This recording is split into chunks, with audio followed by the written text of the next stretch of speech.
Liquor petrol భూములపై ఆధారపడి ప్రభుత్వాన్ని నడపొద్దు, పన్నుల ఆదాయం పెంచుకోండి, పథకాలను అర్హులకే ఇవ్వండి. రాష్ట్ర ప్రభుత్వానికి ఆర్బీఐ సూచన. భూస్వాములకు రాజకీయ నాయకులకు రైతు భరోసా సహాయం ఎందుకు? లేబర్ కొరతను అధిగమించడానికి మహిళలను ఉద్యోగాలు పరిశ్రమల్లోకి ప్రోత్సహించండి. తిని కూర్చుంటే కొండైన కరుగుతుంది. ఆస్తులు పెంచితేనే భవిష్యత్తు. క్లైమేట్ బడ్జెటింగ్ విధానం అవసరం అని సూచన. State finances A study of budgets 2025-26 పేరుతో రిపోర్ట్. ఆర్బీఐ అద్భుతమైన సూచన ఇచ్చింది. నిజానికి ఇలాంటి సూచనలు ఎవరు ఇవ్వాలి? ఇక్కడున్న గవర్నర్ గారు, ఇక్కడున్న రాష్ట్రపతి గారు. ఎందుకంటే దేశానికి ప్రథమ పౌరుడు రాష్ట్రపతి, రాష్ట్రాలకు ప్రథమ పౌరుడు గవర్నర్ గారు.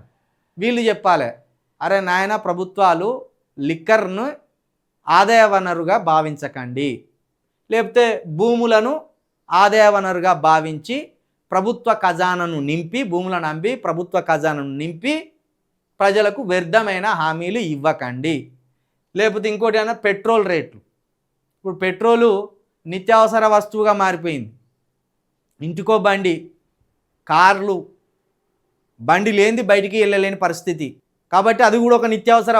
గాలి, నీరు, భూమి, ఇట్లా ఇవి ఏదైతే నిత్యావసర వస్తువులు ఉన్నాయో అది కూడా ఒక నిత్యావసర వస్తువులాగా అయిపోయింది పెట్రోల్.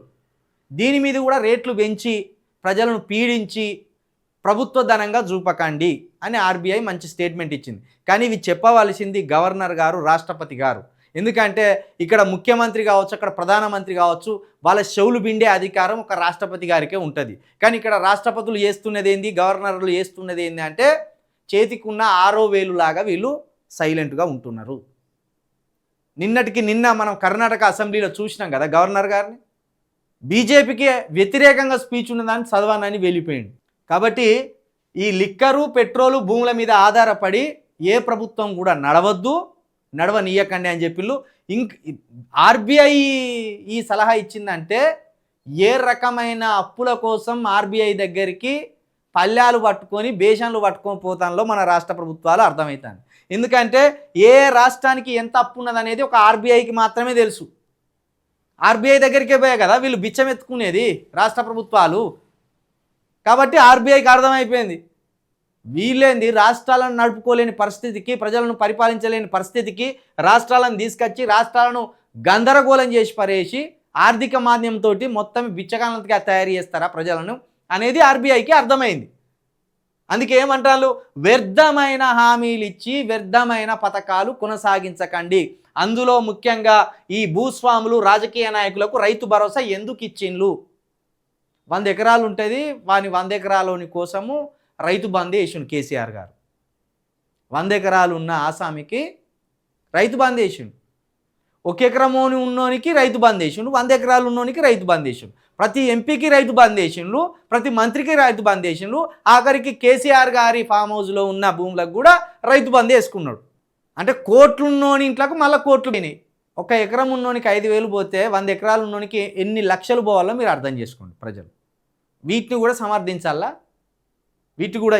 వాటిని కూడా సమర్థిస్తామా? ఇక ఆఖరికి భూస్వాములకే కాదు, రాజకీయ నాయకులు అందరికీ సర్పంచ్ కాంచెలు మొదలు పెడితే ముఖ్యమంత్రి గారికి వరకు రైతు బంధు తీసుకున్నారు. కేటీఆర్ గారు తీసుకున్నాడు, కేటీఆర్ గారి భార్య పేరు మీద ఉన్న భూములకు తీసుకున్నారు. కేసీఆర్ గారికి తీసుకున్నారు, కేసీఆర్ గారి భార్య పేరు మీద ఉన్న భూములకు తీసుకున్నారు. రేవంత్ రెడ్డి గారు తీసుకున్నారు, రేవంత్ రెడ్డి గారి భార్య పేరు మీద ఉన్న భూములకు తీసుకున్నారు. హరీష్ రావు గారి భార్య పేరు మీద ఉన్న భూములకు తీసుకున్నారు. ఇట్లా అందరు తీసుకున్నారు. మల్లారెడ్డి తీసుకున్నాడు, పల్లరాజేశ్వర రెడ్డి తీసుకున్నాడు, ఎర్రబెల్లి దయాకర్ రావు తీసుకున్నాడు. ఒక్కలేడు మనల్ని ఫూల్ చేసిండ్రు. ఇంకా మనం ఏం చేసినాం, బట్టలు చెప్పుకొని కేసీఆర్ గారు మంచి పథకం ఇచ్చిండు రైతు బంధు అన్న. రైతు బంధు మంచి పథకమే. ఎవరికి అది? 5 ఎకరాల లోపు ఉన్నోనికి మంచి పథకం. ఎందుకంటే 5 ఎకరాల లోపు ఉన్నోడు చిన్నకారు సన్నకారు రైతు అవుతాడు. 100 ఎకరాలు ఉన్నోడు రైతు ఎట్లా అవుతాడా? కేసీఆర్ నాగలు బట్టి దున్నుతాడా? కేటీఆర్ నాగలు బట్టి దున్నుతాడా? రేవంత్ రెడ్డి నాగలు బట్టి దున్నుతాడా? వీళ్ళు వ్యవసాయదారులు ఎట్లయితారు? వీళ్ళు భూమి సాములు అవుతారు. జీతకాలం పెట్టుకొని పొలాలు చేపిస్తారు. వాళ్ళు ఉట్టిగా తిరుగుతాంటారు. కట్టెపట్టుకొని బర్రెను మర్రేసినట్టు వీళ్ళు కట్టెపట్టుకొని పని చేపిస్తారు. వీళ్ళు రైతులు ఎందుకు అవుతారు? రైతు దోపిడీదారులు అవుతారు వాళ్ళు. మంచి బుద్ధి చెప్పింది కదా మొత్తానికి ఆర్బీఐ అయితే.